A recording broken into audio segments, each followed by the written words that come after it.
많은 사람들이 이렇게 살면서 현재, 지금 이런 순간에 참 만족하고 감사하는 것이 그게 쉽지가 않습니다.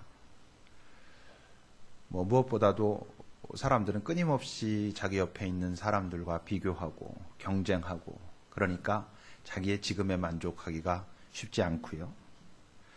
또 하나 아주 우리가 이 세상을 살면서 나의 지금에 만족하고 감사하기가 어려운 아주 중요한 이유가 있는데 그건 뭐냐 하면 사람들이 그 기준이 자기가 행복하다고 느끼는 그 기준이 의식하지 않아도 항상 어떤 자리냐면 자기가 지금까지 살아오면서 제일 최고점 그것이 자기의 기준이 자기도 알지 못하는 사이에 돼 있어요.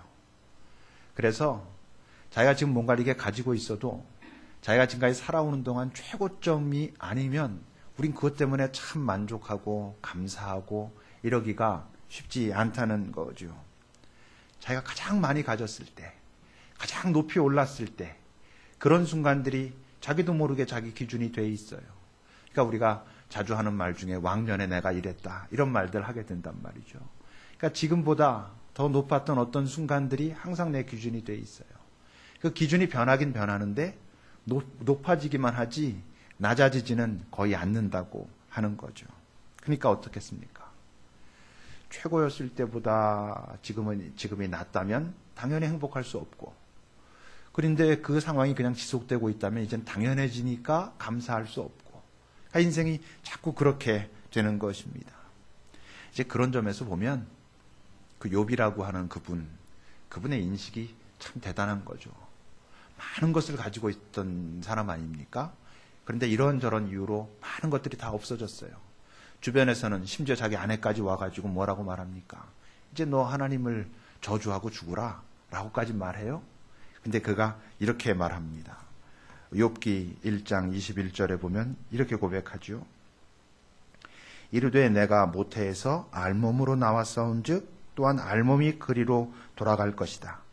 주신 이도 여호와시요 거두신 이도 여호와시오니 여호와의 이름이 찬송을 받으실 것이다. 이렇게 말해요.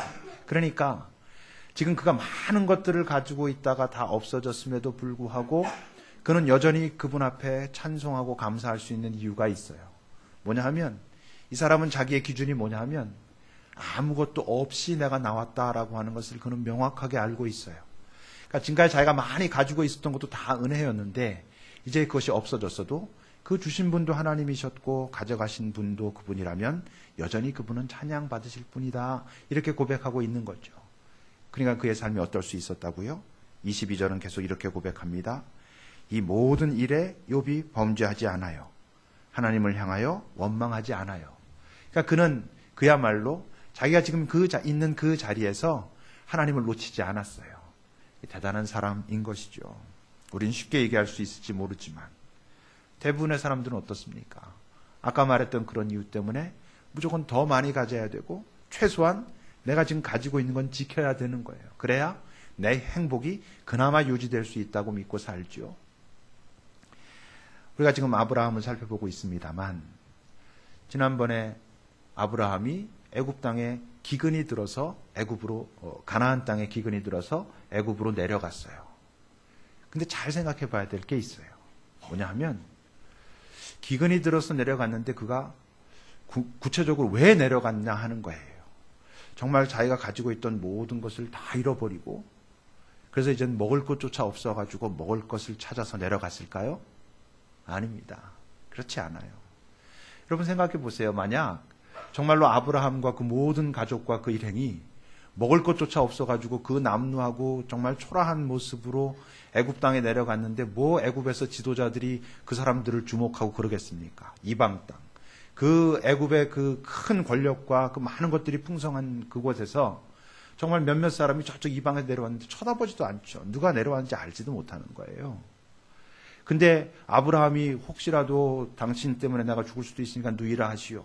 또 애굽의 지도자들도 이 사람들이 대단한 사람들인데 아내가 이쁜데 이 여인이 예쁜데 이렇게 주목했다는 건 그들이 내려갈 때도 뭔가 많은 것들이 있었던 뭔가 특별해 보였던 그랬다는 것을 의미합니다. 실제로 여러분 창세기 12장 5절에 보면요. 그 하란 땅에서 내려올 때 이렇게 기록하죠. 아브라함이 그의 아내 사레와 조카 롯과 하란에서 모은 모든 소유와 얻은 사람들을 다 이끌고 떠나왔어요. 그러니까 그들은 가난했던 사람들이 아닌 거죠. 이미 많은 것들을 가지고 있었어요. 그런데 가나안 땅에 기근이 왔어요. 애굽으로 가야 되겠다고 생각했어요. 왜? 다 없어져서? 아니, 없어질까 봐. 자기 것을 지키려고 그것을 놓겠다는 생각을 할 수 없는 거죠. 그러니까 하나님께 지혜를 구하고 말고 여기까지 생각이 가지도 않아요. 애굽으로 가야 되는 거예요. 자기가 가진 것을 지키려면. 근데 결국 어떻게 돌아옵니까? 자기 아내는 무사했어요. 다행히. 소유는 자기가 가지고 내려갔던 것보다 훨씬 더 많이 가지게 돼서 돌아오게 됩니다. 여러분 오늘 본문 1절과 2절을 보세요. 아브라함이 애굽에서 그와 그의 아내와 모든 소유와 롯과 함께 네겝으로 올라갔는데 다시 돌아왔는데 아브라함에게 가축과 은과 금이 풍부했다라고 기록해요. 그러니까 오히려 더 많아졌어요. 실제로 애굽으로 내려갔던 건 아브라함의 실수였어요. 그래도 더 풍성해져서 돌아왔어요. 하나님의 은혜인가요? 은혜죠. 이것도 하나님의 은혜 맞습니다. 하나님이 도우신 거죠. 근데 기억해야 될 게 있어요. 자칫 잘못하면 우리는 은혜의 본질을 이런 거라고 착각하기 쉬워요. 나는 내 마음대로 하고 하고 싶은 대로 하고 그 뒤처리는 하나님께서 다 하셔서 오히려 더 내게 유익이 되었노라. 은혜인 게 맞지만 은혜의 본질은 그런 거 아니죠. 정말 우리가 하나님의 은혜를 깊이 정확하게 잘 경험하는 것은 어떤 경우겠어요? 하나님의 마음이, 하나님의 뜻이, 하나님의 계획이 어디 있는지 알고 거기에 내가 순종하고 그 길을 가고 그 길에 하나님께서 나와 동행하시고 그래서 내 힘만으로는 이룰 수 없는 어떤 것들이 나타나고 그것이 내 주변에 평화를 일으키고 아름다운 열매를 맺히고 그것이 은혜의 본질이죠. 물론 이와 같은 것도 은혜는 은혜지만 자칫 잘못하면 우리가 이것이 은혜라고 생각하고 이것만이 은혜라고 생각하고 이것을 기대하고 심지어는 이렇게 되지 않을 때 자기가 마음대로 아무렇게나 했는데 그것이 뒤처리를 하나님께서 잘 해주지 않을 때 원망하고 이러면 어떻게 될까요? 여러분 사람은요 은혜를 받으면서 나빠질 수 있어요. 하나님의 은혜를 경험하면서 우리는 나빠지기도 합니다. 하나님의 은혜를 경험하면서 그 은혜를 주신 분의 마음과 그분과 친밀해지는 것과 이런 것들이 같이 이루어지지 않으면 은혜 받는 그 내용에만 우리가 관심을 갖게 되면 자칫 우리는 은혜를 받으면서 나빠지기도 합니다. 그러다가 멀어지기도 한단 말이죠. 근데 아브라함은 그렇게까지 되진 않은 것 같아요. 뭘 보면 알 수 있을까? 이제 아브라함이 돌아왔어요. 애굽에서 가나안으로 돌아왔어요. 그가 어디에 정착합니까? 3절은 이렇게 기록합니다. 그가 처음으로 3절입니다. 그가 네게부에서부터 길을 떠나 베델에 이르며 베델과 아이 사이 곧 전에 장막 쳤던 곳에 이르렀어요. 왜?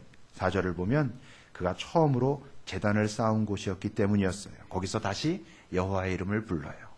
무슨 말이냐면 처음에 하란에서 자기 아내와 롯을 데리고 가나안 땅에 도착했을 때 처음 제단을 쌓고 여호와의 이름을 불렀던 곳이었단 말이에요. 근데 거기 있다가 애굽으로 갔었잖아요. 그리고 돌아왔죠. 돌아와서 다시 그곳으로 간 거예요. 뭘 의미하겠어요? 하나님께서 지금 나를 도와주셨구나라는 것을 그가 알았다는 거예요. 하나님이 내가 이런 실수를 했고 이런 위기가 있었는데 정말 하나님의 은혜를 나에게 또 베푸셨구나라는 걸 알았기 때문에 처음 제단 쌓은 곳으로 왔고 거기서 여호와의 이름을 다시 불러요. 여러분 관계, 여러분들 여러 관계들을 맺고 있죠. 그 관계의 실체는 사실 실패한 자리에서 명확하게 드러나게 돼 있습니다. 좋을 때는 잘 몰라요. 내가 실패했을 때 그때 내가 맺고 있는 이 관계들이 이 사람과는 진짜였구나, 이 사람은 가짜구나 라는 게 드러난다는 거죠. 예수님께서 말씀하신 그 탕자의 비유 있잖아요.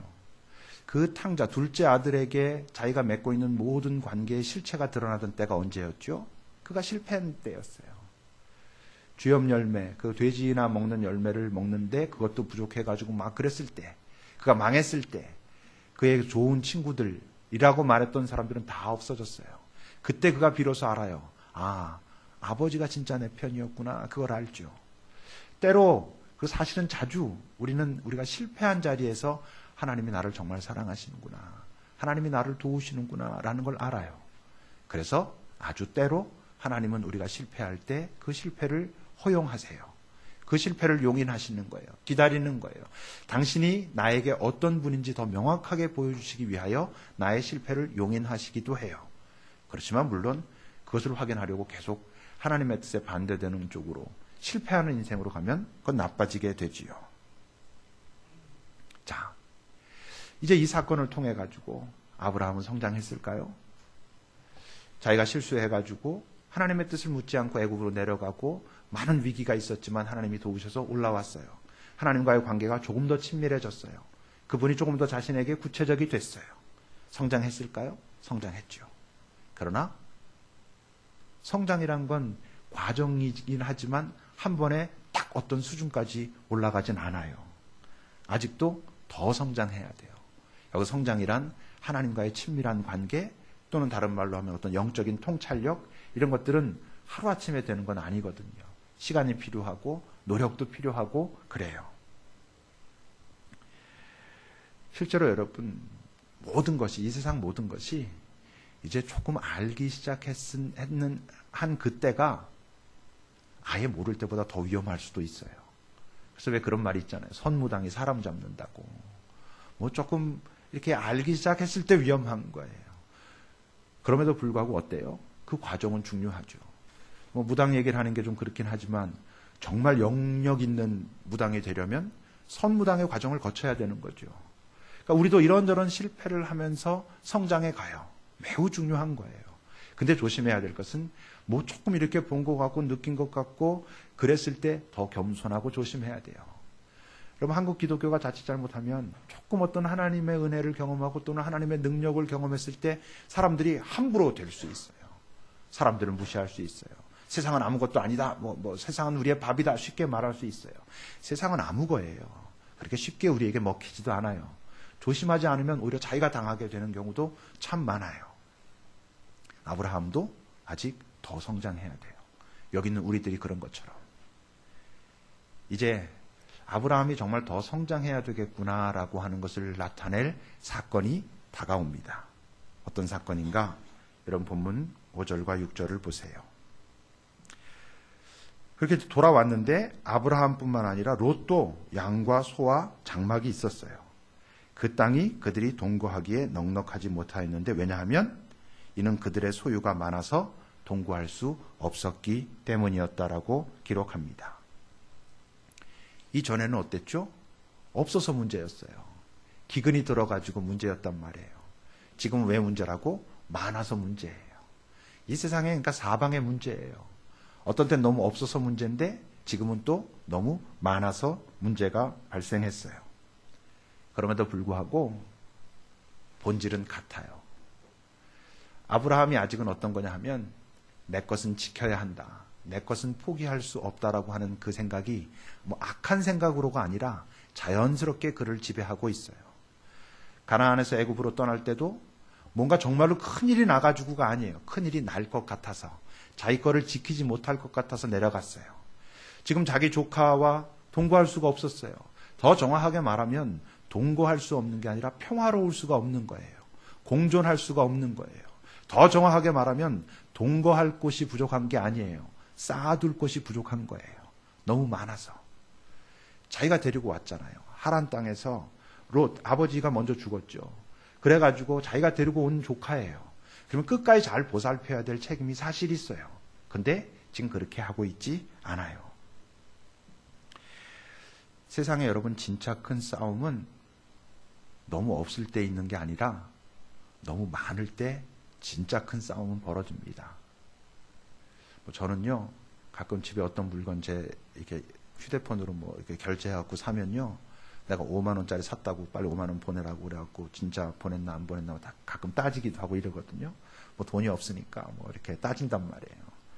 근데 그건 별 싸움이 아니에요.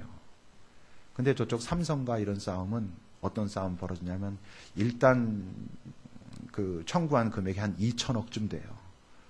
그렇게 싸우는 거예요. 많으면 그렇게 싸워요. 조그만 데서는 별로 큰 싸움이 벌어지지 않아요. 정말 많이 가진 자들끼리 큰 싸움이 벌어져요. 이들도 그래요. 지금 너무 많아요. 7절을 보세요. 그래서 어떻게 되냐면 아브라함의 가축의 목자하고 롯의 가축의 목자가 서로 다투기 시작해요. 왜? 너무 많아서 그렇게 다투기 시작했어요. 근데 이제 정말 중요한 건, 우리가 인생을 살아가면서 정말 중요한 건요, 문제로 다가온 상황이 아니에요. 왜냐하면 그 문제로 다가오는 상황은 이 땅을 살아있는 동안 끊임없이 다가오기 때문이에요. 그것이 인생의 중요한 문제라고 생각하면 인생은 불행한 인생이 돼요. 계속 문제랑 싸우는 인생이 돼요. 근데 우리 인생에서 중요한 건 문제로 다가오는 상황이 아니고 그 상황에 대처하는 방식이에요. 어떻게 대처할 것인가 하는 것이 훨씬 중요해요. 지금 소유들이 많아졌어요. 뭐 그걸 문제라고 할 것까지는 없죠. 뭐 좋은 거죠. 어떻게 생각해 보면. 근데 그것 때문에 싸움이 벌어졌어요. 싸움이 벌어진 그 상황은 어쩔 수가 없어요. 뭐 어떡하겠어요. 벌어진 걸. 중요한 건 싸움이 벌어졌다는 사실이 아니에요. 정말 중요한 건 뭐냐면, 그래서 이제 그 싸움이 벌어진 상황을 어떻게 해결할 것인가 하는 것이 훨씬 중요하다고 하는 거예요. 자, 여기서 이제 아브라함이 어떻게 하는가? 8절을 보세요, 여러분. 아브라함이 롯에게, 자기 조카에게 말해요. 우린 친족이 아니냐. 나나 너나 내 목자나 네 목자나 서로 다투게 하지 말자. 선해요, 악해요? 선해요. 분명히 선한 거예요. 아브라함은 참 선한 사람이었던 것 같아요. 그래서 어떻게 말합니까? 9절을 보니까 네 앞에 온 땅이 있지 아니하냐. 나를 떠나라. 네가 좌하면 나는 우할게. 그리고 네가 우하면 나는 좌할게. 뭐 한 거죠? 분명히 자기 조카 롯을 배려한 거예요. 지금 아브라함은 분명히 선한 의도예요. 다툼을 없애고자 하는 선한 의도를 가지고 있어요. 그리고 조카 롯을 분명히 배려하고 있어요. 네가 네 마음대로, 네가 좋은 대로 선택하면 나는 다른 쪽으로 갈게 라고 말하고 있어요. 그래서 옳아요? 옳지 않아요, 여러분. 이게 우리 인간이 갖는 아주 중요한 한계고 우리가 절대로 잊지 않아야 될 아주 중요한 사실이에요. 선한 의도로, 그리고 남을 먼저 배려했다는 그것이 그러므로 정당하고 옳다는 것을 보장하지 않아요. 우리는 이미 다 알고 있지만 꼭 아브라함 때문이다 라고만 말하긴 어렵겠지만 분명히 아브라함이 삼촌이에요. 롯이 조카예요. 아브라함의 이 선한 의도와 자기 조카 롯에 대한 배려는 롯과 그 가문이 정말 망치는데 일조를 했어요. 결국 이 배려를 통해서, 이 선한 의도를 통해서, 전부는 아니었지만 롯은 망합니다. 롯의 가문이 정말 엉망이 되는 그런 일들이 벌어지지요. 아브라함이 선한 사람인지는 모르지만 아직 영적으로 성숙한 사람은 아니에요. 지금 무슨 일이 어떻게 벌어지고 있는가 하는 것을 하나님의 뜻 안에서 하나님의 마음을 가지고 하나님의 시각을 가지고 볼 수 있을 만큼 되지는 않았다는 거예요. 그가 아직도 미성숙하다는 것을 우리가 알 수 있는 이유는 자기의 선한 의도, 자기가 생각할 때 선한 의도와 자기가 분명히 자기 조카 롯을 배려한다는 그것을 너무 신뢰하고 있어요. 다 나름대로 변명할 만한 것들이지만 그러나 그는 그것으로 인해 가지고 롯을 나빠지게 했어요. 바로 이전에 아브라함은 어떤 경험이 있는 거죠? 기근이 들었을 때 하나님, 나를 이곳으로 보내신 분이 당신인데 지금 여기 기근이 들어서 지금 우리 가문이, 우리 가정이 위기에 처했습니다. 내가 어떻게 하기를 원하십니까? 라고 묻지 않았어요. 그렇게 하는 게 뭔지도 잘 몰랐어요. 그래서 어떻게 했어요? 자기가 보기에 좋은 대로, 저 애굽 땅에 가면 살 수 있겠네. 내 가족들을 지킬 수 있겠네. 그래서 내려갔어요. 근데 이게 실패라는 것을 알았어요. 그 사건을 통해서 그는 분명히 조금은 느꼈을 거예요. 내가 보기에 좋은 대로 행하는 것이 되게 위험해질 수도 있는 거구나. 그럴 때 내가 하나님께 물어야 되겠구나. 아마 그랬으니까 돌아와서 하나님께 다시 제사하고 그의 이름을 불렀을 거예요. 지금 이 상황도 꽤 중요한 상황인 거죠. 왜? 자기가 자기 조카 데리고 온 거거든요. 근데 지금 어떤 상황이냐면 자기 조카와 헤어져야 될 상황에 지금 처한 거예요. 중요한 상황이죠. 어떻게 써야 되게요? 하나님께 물어야죠. 하나님, 분명히 하나님의 은혜로 우리가 가진 것이 많아졌습니다. 그런데 많아졌기 때문에 문제가 발생했습니다. 지금 제 조카와 저와 이 모든 일꾼들과 모든 상황들이 자꾸 불화를 일으키게 됩니다. 어떻게 하기를 바라십니까? 라고 했어야 됐어요. 근데 그렇게 하지 않아요. 여러분, 왜 아브라함이 하나님의 뜻을 구하고 묻고 하는 것을 생각조차 못했을까요? 우리 모두가 참 그러기 쉬워요.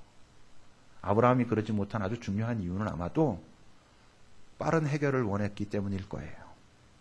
하나님께 물으려고 하면요, 그걸 의식하는 사람조차도 하나님께 묻고 해결하려고 그러면 자꾸 늦어질 것 같은 조바심이 있어요. 왜 빠른 해결을 원하면 그렇게 될까요? 눈으로 딱 보면 요렇게 하면 되겠네 라고 하는 방법들이 되게 보이거든요. 그 방법이 옳으냐 그르냐를 떠나가지고 요렇게 하면 해결될 것 같은 그런 방법들이 우리의 삶의 상황에서는 분명히 보이거든요. 불편한 것으로부터 빨리 벗어나고 싶은 마음들이 우리 안에 있거든요. 근데 여러분 꼭 기억해야 돼요. 불편함으로부터 빨리 벗어나는 것보다 훨씬 중요한 건 그래서 어디로 벗어나는가 하는 거예요.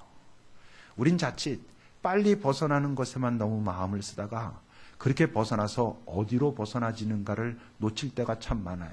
그래서 더 나빠질 때가 많아요. 우리의 삶에도 그런 일들이 많이 벌어집니다. 지금 내가 있는 상황이 불편해요. 싫어요. 곤란해요. 그래서 우린 거기서 빨리 벗어날 수 있는 방법을 선택해요. 빨리 벗어날 수 있는 방법은 대부분 하나님께 묻지 않아요. 왜? 그건 눈에 보이거든요. 당장 그렇게 하면 그 순간 그 자리에서 벗어날 것처럼 보이거든요. 근데 그래서 나빠지는 경우가 많아요. 여러분 기억하십시오. 빨리 벗어나는 게 중요한 게 아니에요. 내가 벗어나는 곳이 어디냐 하는 것이 더 중요해요. 내가 있는 곳이 불편하냐 불편하지 않으냐가 더 중요하지 않아요. 지금 그 자리에 주님이 계시느냐 계시지 않느냐가 더 중요해요. 계시지 않다면 편해도 벗어나야 돼요. 계시다면 불편해도 머물러야 돼요. 그래야 여러분 나중에 가면 잘했구나 싶어지는 그런 삶이 된다고요. 여러분 결국 아브라함의 그 선한 의도와 그리고 그 좋은 배려가 롯을 어디에 머물게 합니까? 오늘 보면 13절을 보세요. 소돔으로 갔어요. 근데 소돔은 어떤 땅이라고? 거기에 소돔 사람들은 여호와 앞에 악하며 큰 죄인이었다 그래요. 아브라함의 선한 의도와 배려가 롯을 어디까지 가게 했냐 하면 소돔에. 소돔은 어떤 땅? 하나님 앞에 악한 사람들이 있는 땅, 그곳으로 갔어요. 위험한 거죠. 물론 궁극적인 책임은 누가? 롯이 지는 거죠. 그 선한 의도와 배려를 경험하면서 이제 롯이 어떻게 선택하는가 하는 롯의 선택 방식을 여러분 보세요. 10절을 보십시오. 이제 삼촌이 그렇게 말하니까 고맙습니다 하면서 롯이 눈을 들어 요단 지역을 바라보니까 소알까지 온 땅에 물이 넉넉해요. 여호와께서 소돔과 고모라를 멸하시기 전이었었기 때문에 여호와의 동산 같고 애굽 땅과 같았어요. 야, 좋구나. 물도 넉넉하구나. 저희 가면 정말 좋겠구나 라고 그렇게 보였다는 거예요. 보기에 좋았단 말이에요. 그래서 어떻게 해요? 11절을 보니까 그러므로 롯이 요단 온 지역을 택하고 동으로 옮겨요. 떠나요. 12절을 보니까 결국 어떻게 된다고? 장막을 옮겨서 소돔까지 이르러요. 그러니까 이걸 한 문장으로 말하고 거예요. 지난번에 우리가 얘기한 것처럼 점점 하나님으로부터 멀어졌더라 이거예요. 점점 소돔 땅으로 갔더라. 약속의 땅으로부터 멀어졌더라. 하나님으로부터 멀어졌더라 이거예요. 똑같죠. 누가 했던 거랑 아브라함이 했던 거랑 가나안 땅으로부터 점점 남방으로 가다가 결국 애굽으로 옮겨갔어요. 하나님으로부터 멀어졌어요. 지금 롯도 마찬가지예요. 점점 멀어졌어요. 그렇게 갔어요. 근데 여러분 그 10절 뒷부분을 다시 한번 보세요. 여호와의 동산 같고 애굽 땅과 같았더라라고 해요. 이상한 병렬이죠. 두 개는 전혀 다른 거예요. 여호와의 동산과 애굽 땅은 전혀 다른 것을 의미하는 거예요, 지금. 그런데 비슷해 보인다는 거예요. 그러니까 이게 위험한 것이죠. 하나님께서 세상을 창조하시고 뭐라 그러셨어요? 보시기에 좋았더라. 하나님께서 보시기에 좋은 건 정말 좋은 거예요. 근데 우리가 보기에 좋은 건 위험한 거예요. 우리가 보기에 좋은 건 여호와의 동산 같네 라고 말하고 싶은 그것이 사실은 애굽 땅과 같을 수도 있다는 것이죠. 내가 지금 보기에 굉장히 좋은데 그것이 실제로 오늘 말씀을 빌어서 말하면 아직 여호와께서 멸하시기 전이기 때문에 여호와의 동산처럼 보일 수 있는 거란 말이에요.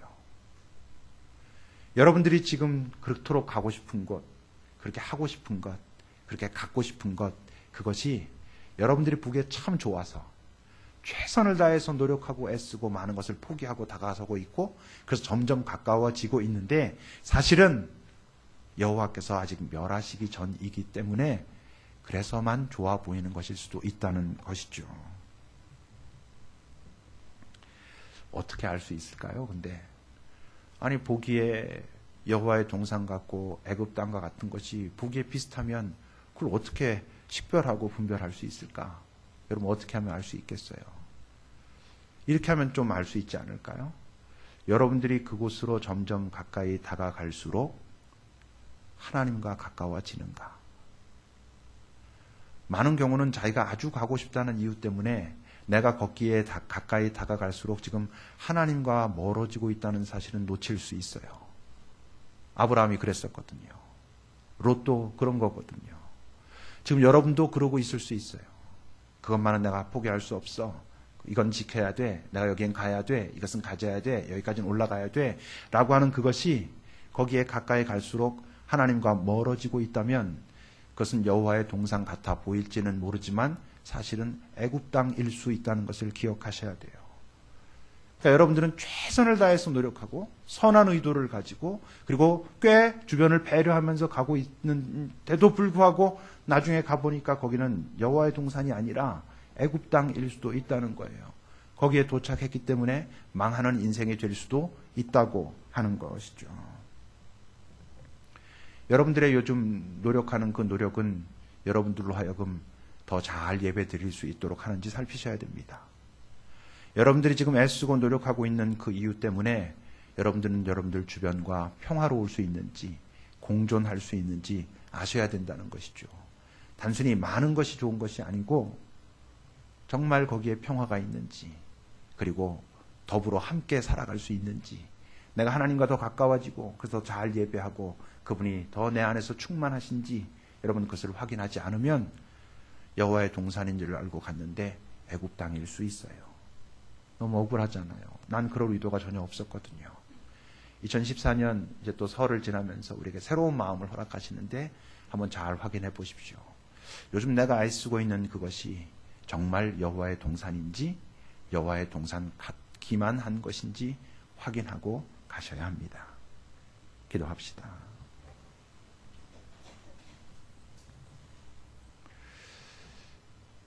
여러분들 자신의 삶을 요즘 여러분들의 땀을 잘 한번 살펴보십시오.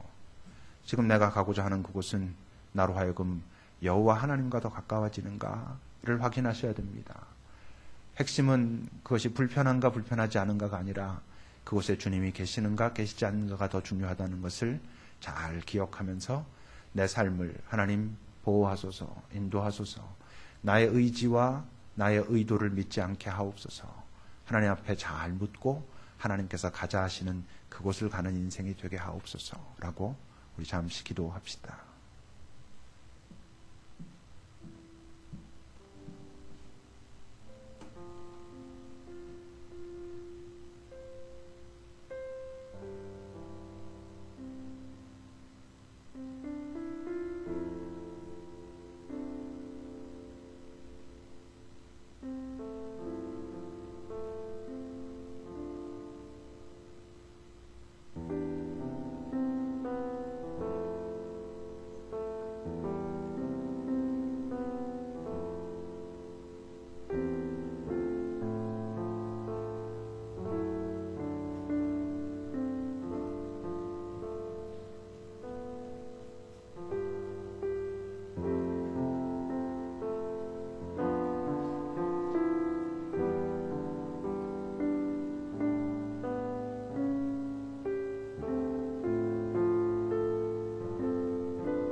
하나님,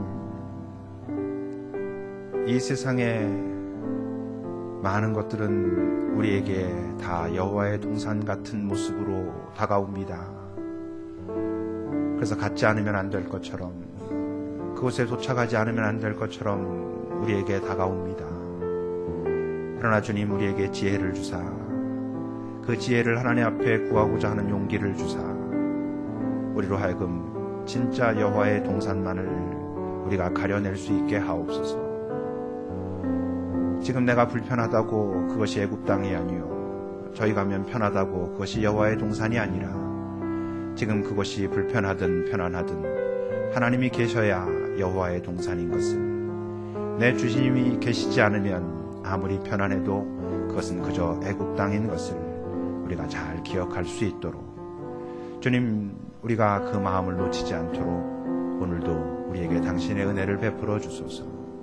예수님의 이름으로 기도합니다. 아멘.